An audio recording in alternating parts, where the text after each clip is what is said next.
Let's talk, ladies and gentlemen. Today is August the 11th, 2019. I just watched SummerSlam. I was getting angry because I was trying to watch it on a stream and it won't stop freezing. So I tried my best.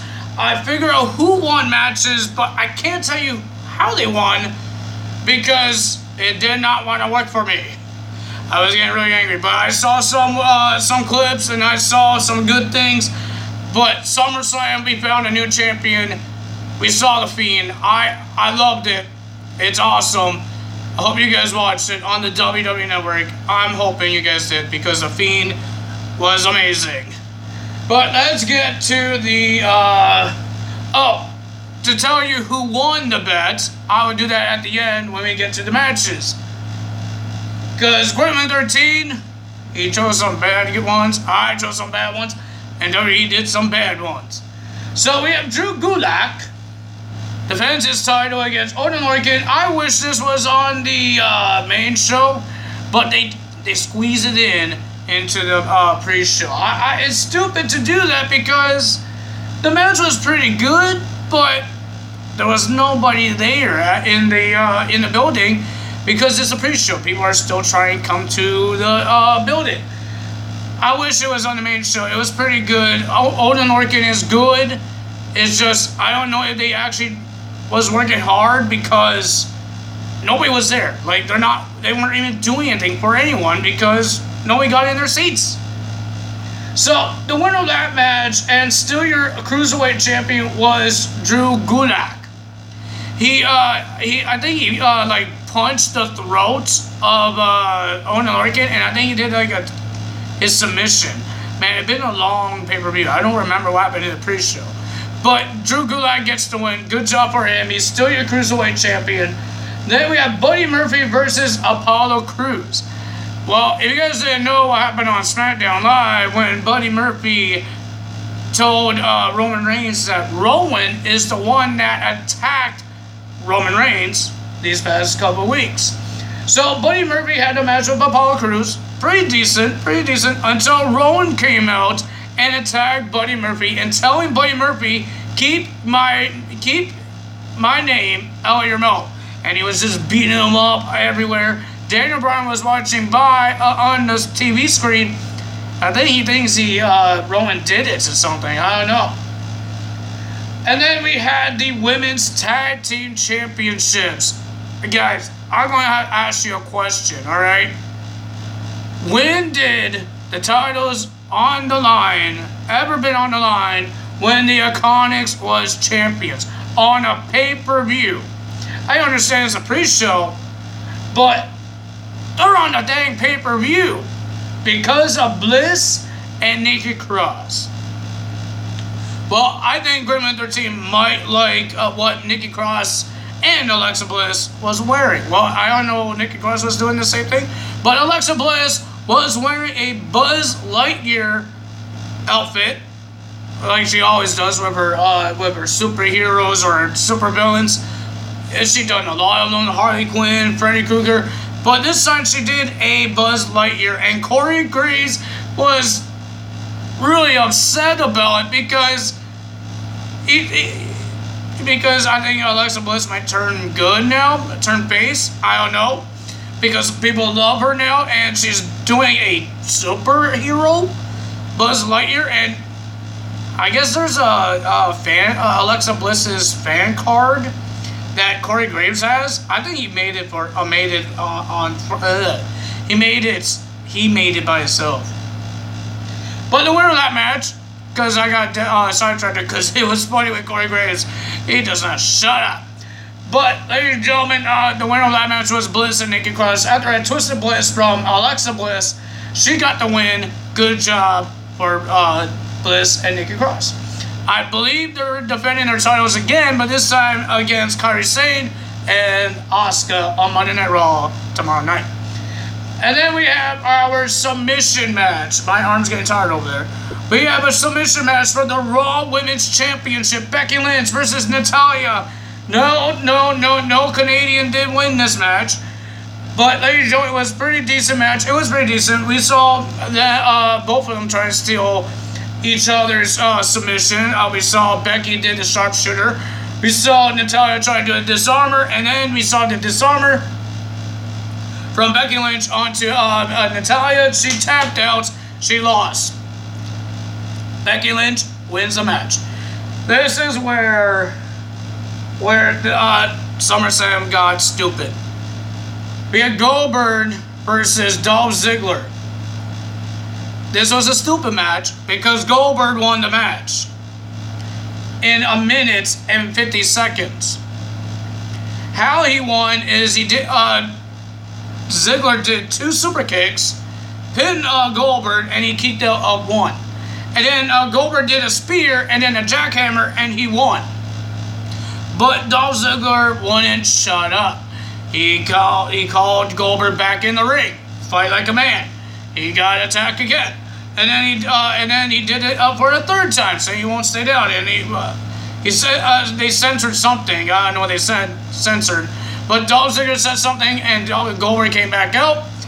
He helped him up. It looks like he was trying to be nice and be respectful, but no, he ran on the ropes and did a spear onto Dolph Ziggler. Goldberg, that's not respectful, but why? Why Goldberg? Why does he get a win? Blech. Well, ladies and gentlemen, the United States Championship, I thought Anderson and Gallows will be involved. I think they were a little involved.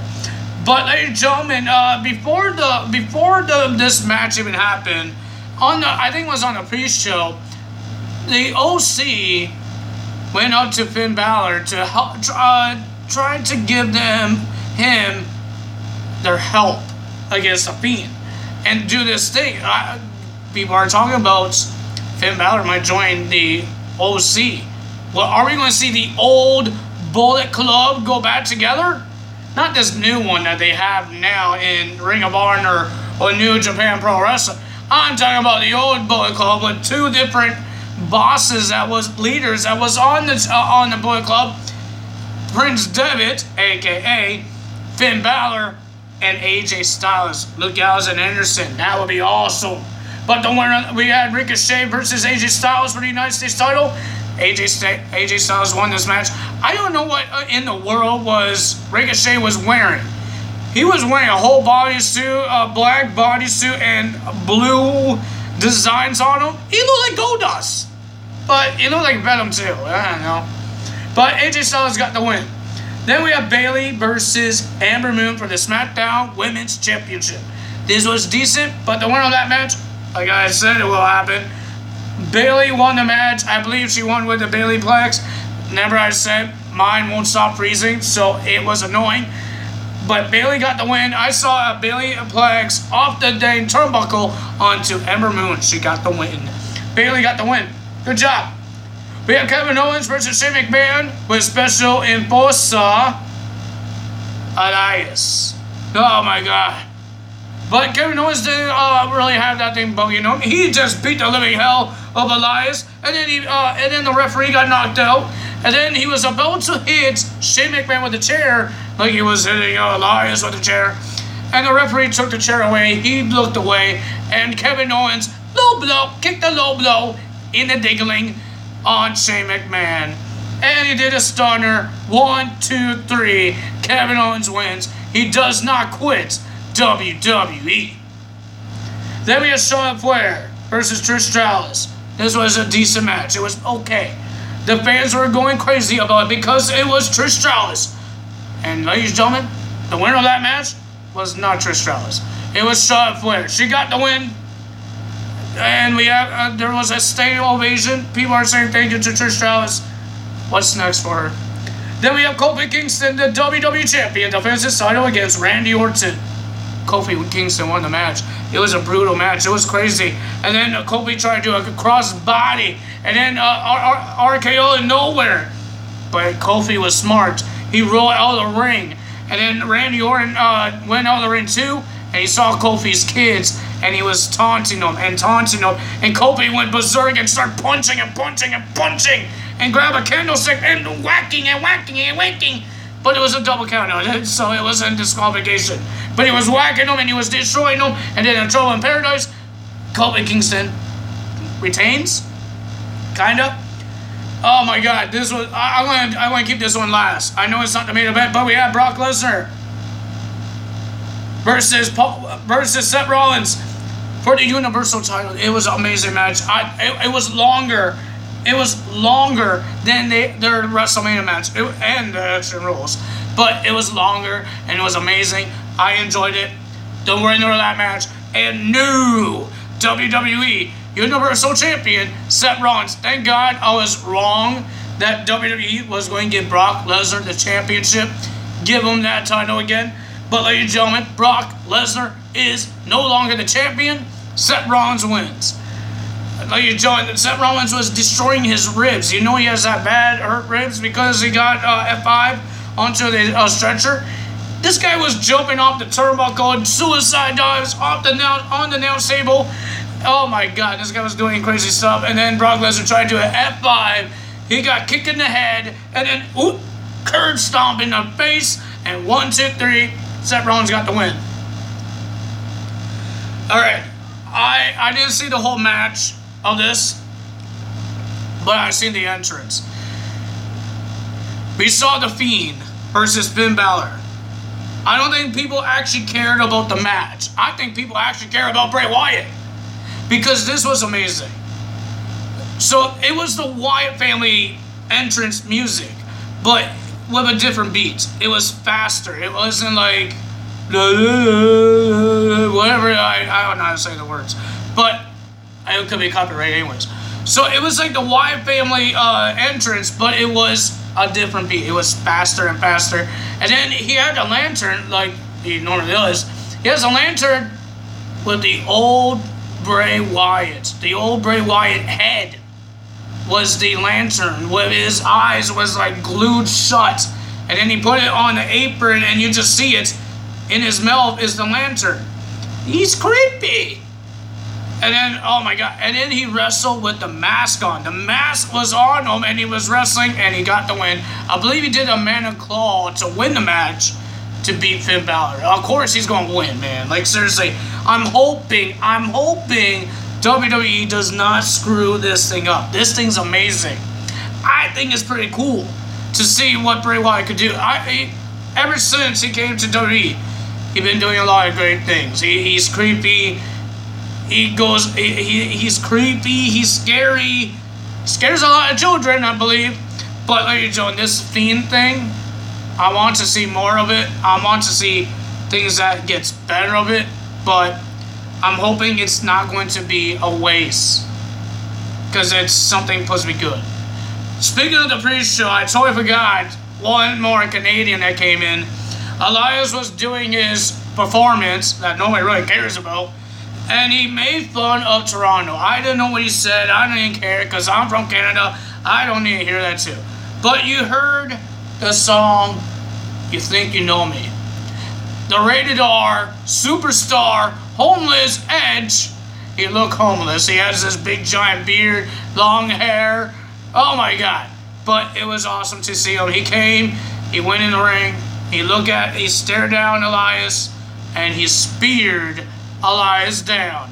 I thought he can't do that because his neck, because he's diving, he's drilling his head right into the spine, the rib cage of Elias. I thought he can't do that anymore, but I guess he could still do it now. But ladies and gentlemen, Edge came back. It was amazing. It's a good show. It was a good show. The only thing I hated is Goldberg winning the match.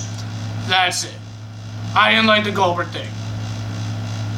I'm a fan of Goldberg, but beating a awesome wrestler like Dolph Ziggler, yeah, he's annoying, but that's his character. That's his character, and he's good. Dolph Ziggler's amazing in the ring, and Goldberg is just an old guy. That's why they call him a legend, and why in the world he won the match in 1 minute and 50 seconds. That doesn't make any sense. It didn't make any sense to me. And ladies and gentlemen, I think you guys are willing to, I think you guys want to know who won the bet between me and Gremlin 13. It's me.